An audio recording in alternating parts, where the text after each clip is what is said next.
Negosyante. Salitang masarap pakinggan. Pero sa likod nito ay mga hirap na pinagdaanan. Salitang akala ng lahat ay parati kang may pera. Salitang mensahe gusto mo nang tumambling.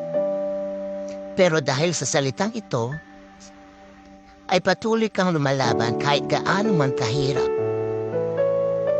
Dahil ikaw ay isang negosyante na patuloy pang nanangarap sa ikakaganda ng negosyo mo.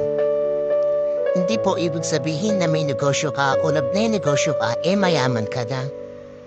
Mayaman lang po kami sa pangarap at pananalig na mabago ang pagmulong buhay namin. Kaya bago mo isipin na mayaman na ang isang negosyante, malamang hindi mo alam ang hirap at pagod na pinagdaanan niya. Kaya sa mga negosyanteng patuloy lumalaban para sa kanilang mga pangarap, saludo po ako sa inyo.